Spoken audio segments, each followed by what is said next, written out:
स्वागत है मेरे YouTube चैनल जिसका नाम है Amit challenger academy. Video start होने से पहले मेरे इंट्रो में लिखा था मेक एवरी सब्जेक्ट इजी। इसका मतलब यह है कि मेरे चैनल पर आप सभी को सभी सब्जेक्ट से रिलेटेड वीडियोस मिल जाएंगे। उन्हीं की सीरीज में आज हम संस्कृत के प्रमुख श्लोकों के साथ आए हैं जो स्टूडेंट के लिए काफ़ी महत्वपूर्ण इंपॉर्टेंट होने वाले हैं। तो चलिए शुरू करते हैं। श्लोक है, सबसे प्रमुख श्लोक है, एसाम न विद्या न तपो न दानम ज्ञानम न शीलम न गुणो न धर्मा ते मृत्युलोके भूमि भार भूता मनुष्य रूपेण मृगश्चिरंता। हिंदी भावार्थ होगा, जिन लोगों के पास ना तो विद्या है, न तप है, न ज्ञान है, न शील है, न गुण है, न धर्म है, वह इस धरती पर भार के समान होते हैं और मनुष्य के रूप में पशुओं के समान विचरित करते रहते हैं, घूमते रहते हैं। दूसरा श्लोक बहुत प्रमुख श्लोक है जो विद्यार्थियों के लिए काफ़ी महत्वपूर्ण होने वाले हैं। दूसरा श्लोक है, षड्दोषा पुरुषेण हातव्या भूतिमिच्छता निद्रा तंद्रा भयम क्रोधम आलस्यम दीर्घ सूत्रता। इसका हिंदी भावार्थ होगा, ऐश्वर्य चाहने वाले व्यक्तियों को 6 दोषों का त्याग करना चाहिए। पहला है नींद, थकान, भय, गुस्सा, आलस्य और धीरे धीरे काम करने की आदत। इन 6 दोषों को हमें त्याग कर देना चाहिए जिससे हमारे पास ऐश्वर्य आने लगे। दूसरा श्लोक भी बहुत ही प्रमुख श्लोक है, यह विद्यार्थियों के लिए सबसे इम्पोर्टेंट होने वाला है। चोरहार्यम न च राजहार्यम भ्रात भाज्यम न च भारकारी व्यव करते वर्धते एवं नित्यम विद्यम धनम सर्वधनम प्रधानम। हिंदी भावार्थ होगा, विद्या रूपी धन को न तो कोई चुरा सकता है, राजा ले नहीं सकता, भाइयों में बांटा नहीं जा सकता और न ही यह भार के समान होता है।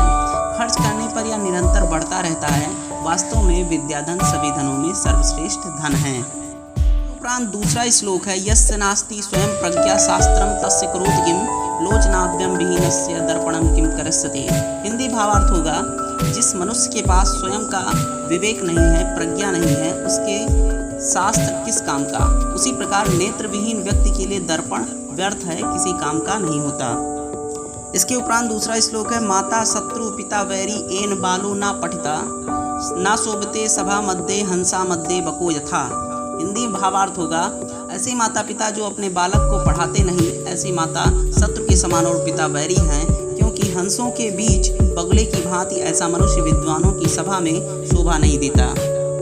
बाद में दूसरा जो श्लोक है सबसे प्राचीन श्लोक है और विद्यार्थियों का इसका पालन करना चाहिए। काक चेष्टा बको ध्यानम स्वान निद्रा तथैव च अल्पहारी गृह त्यागी विद्यार्थी पंच लक्षणम। हिंदी भावार्थ होगा, एक विद्यार्थी के 5 लक्षण होने चाहिए। कौवे की तरह जानने की चेष्टा, बगुले की तरह ध्यान, कुत्ते की तरह सोना, निद्रा और अल्पहारी आवश्यकता अनुसार खाने वाला तथा गृह त्यागी होना चाहिए।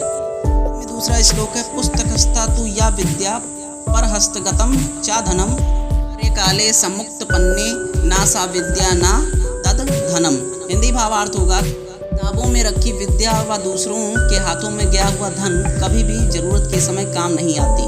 तो हमेशा हमें विद्या अपने दिमाग में रखना चाहिए और धन अपने साथ रखना चाहिए। इसके उपरांत दूसरा श्लोक है, विद्या मित्रम प्रवासेषु भार्या मित्रम गृहसेषु च व्याधित्योषधम मित्रम धर्मो मित्रम मित्रेषु च।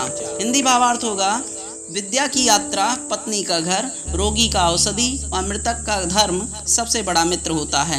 इन सभी का पालन करना चाहिए। इसके उपरांत इस श्लोक में उल्लेखित बातों का हमें हमेशा सम्मान करना चाहिए। तो श्लोक है, आचार्य पुस्तक निवास सहाय वासो बार्य इमे पठन पंच गुणा नराणम। हिंदी भावार्थ होगा, आचार्य पुस्तक निवास मित्र और वस्त्र ये 5 पठन के लिए आवश्यक बाह्य गुण हैं। इन्हें हमें हमेशा सम्मान देना चाहिए।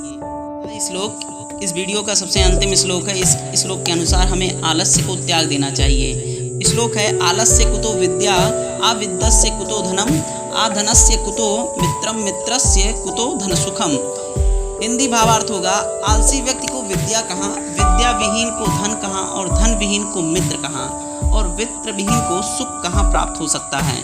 तो हमें आलसी नहीं बनना चाहिए, आलस का त्याग कर देना चाहिए।